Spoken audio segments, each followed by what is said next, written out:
కాకినాడ జిల్లా కాకినాడ రూరల్ ఎన్నికల సమయంలో కూటమి ప్రభుత్వం ఇచ్చిన సూపర్ 6 హామీలను ఒక్కొక్కటిగా అమలు చేస్తుందని రాష్ట్ర కార్మిక శాఖ మంత్రి వాసంశెట్టి సుభాష్ అన్నారు. కాకినాడ రూరల్ మండలం ఇంద్రపాలెం గ్రామంలో రూరల్ నియోజకవర్గం టీడీపీ కోఆర్డినేటర్ మాజీ శాసనసభ్యురాలు పిలి అనంతలక్ష్మి సత్యనారాయణ మూర్తి దంపతుల ఆధ్వర్యంలో ఏర్పాటు చేసిన సుపరిపాలన తొలిగాడుకు కార్యక్రమంలో ఇంటింటికి వెళ్లి కూటమి ప్రభుత్వం అమలు చేస్తున్న సంక్షేమ పథకాలను రాష్ట్ర అభివృద్ధిని ప్రజలకు వివరించారు. ముందుగా ఎన్టీఆర్ విగ్రహానికి పూలమాలలు వేసి ఘనంగా నివాళులర్పించారు. మంత్రి సుభాష్ కు నాయకులు కార్యకర్తలు ఘనంగా స్వాగతం పలికారు.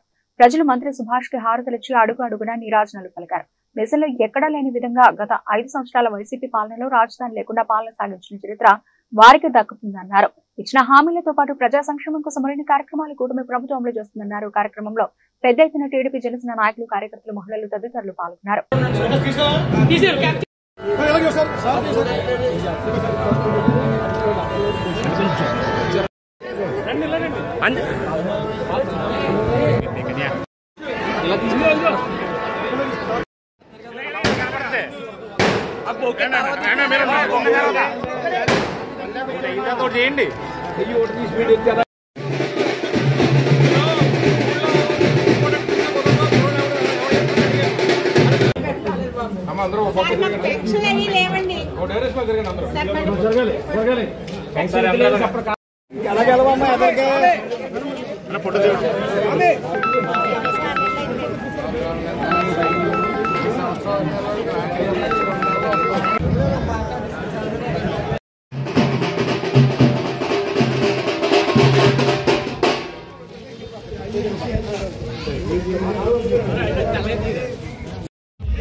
సుపరిపాలనలో తొలి అడుగుగా భాగంగా ఈరోజు కాకినాడ ఇంద్రపాలెంలో ఈరోజు డోర్ టు డోర్ తిరగడం జరుగుతూ ఉంది. ఏదైతే ఈ సంవత్సర కాల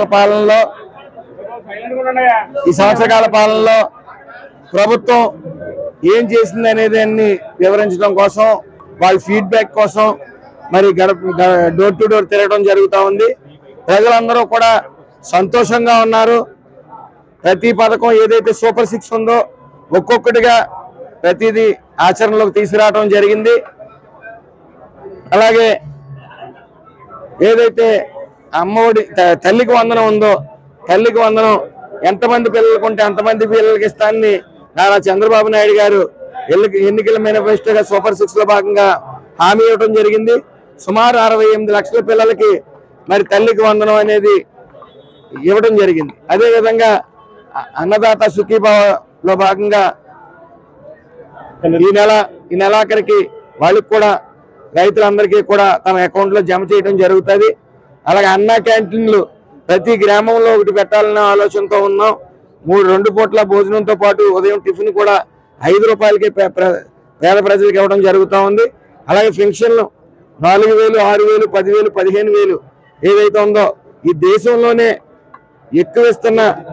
పెన్షన్ ఎక్కువ ఇస్తున్న రాష్ట్రం ఏదైనా ఉందంటే ఆంధ్ర రాష్ట్రమే. అది 1వ తారీఖు సెలవు అయితే 31వ తారీఖుని ఇచ్చే పరిస్థితి తప్ప 2వ తారీఖు వెళ్ళే పరిస్థితి ఈ రోజు వరకు ఈ సంవత్సరం 2 నెలల పాలనలో ఎప్పుడూ కూడా 2వ తారీఖు ఇవ్వడం అనేది జరగలేదు. అలాగే డోర్ టు డోర్ 7 అయ్యేటప్పటికి వాళ్ళు వాకిట్లో ఈ 4,000 రూపాయలు అర్హత బట్టి పేదలకు ఇవ్వడం జరుగుతుంది. అలాగే డిఎస్సి నోటిఫికేషన్ ఏదైతే ఉందో 16,700 పోస్టులు టీచర్ పోస్టులు నోటిఫికేషన్ ఇవ్వడం జరిగింది. అతి త్వరలో భర్తీ చేయడం కూడా జరుగుతుంది. అలాగే ఏదైతే వైసీపీ పాలన ఉందో గత 5 ఏళ్ల పాలనలో రాక్షస పాలన సాగిస్తూ ఈరోజు వాళ్ళు జగన్మోహన్ రెడ్డి గారు యాత్రలు చూస్తే ఏదైతే మాదక ద్రవ్యాలకు అలవాటు పడ్డారో, ఏదైతే డ్రగ్స్కి అలవాటు పడ్డారో వాళ్ళని మందలిస్తుంటే ఈయనకి నొప్పి కలుగుతా ఉంది.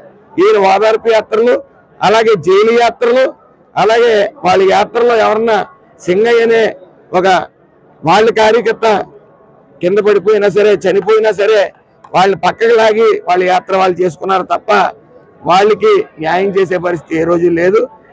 అలాగే ఆయన పాలన ఎంత బాగుందంటే గత 5 సంవత్సరాల్లో దేశంలో ఎక్కడా లేని విధంగా రాజధాని లేని రాష్ట్రం మా ఆంధ్ర రాష్ట్రంగా తీర్చిదిద్దాడు ఆయన మహనీయుడు. అలాగే గొప్ప గొప్ప పథకాలన్నీ పెట్టాడు. ఫిష్ ఆంధ్ర, మటన్ ఆంధ్ర, లేదా ఆడుకున్నారా అనేటి కార్యక్రమాలు పెట్టి అపహాస్యం పాలయ్యాడు. మరి ఈ రోజుని తీసుకుంటే ప్రపంచ స్థాయి అమరావతి ఈ రోజు నిర్మించడానికి సర్వం సిద్ధమైంది. ఏదేమన్నప్పటికీ ఇటు సంక్షేమం అటు అభివృద్ధి సమపాల్లో తీసుకెళ్తా ఉన్నారు. ప్రజలందరూ సంతోషంగా ఉన్నారు. వీళ్ళు వైసీపీ కార్యకర్తలు కానీ నాయకులు కానీ వాళ్ళు నూతులో కప్పల్లాగా బ్యాక్ పండుకుంటూ ఒక నూతులో అరిసి ఇదే ప్రపంచం అని భావించి తిరుగుబాటు మొదలైపోయిందని భావిస్తా ఉన్నారు.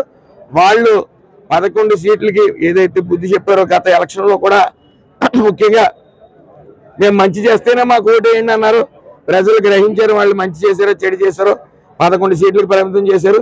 మళ్ళీ ఇంకా మాదక ద్రవ్యాలు అమ్మకం కొనసాగిస్తున్న వాళ్ళని వీళ్ళు అంటే తిరుగుతూ వాళ్ళకి ఓదార్పు యాత్రలు, వాళ్ళకి విగ్రహాలు ఏర్పాటు చేసి అపహాస్యం పాలవుతా ఉన్నారు.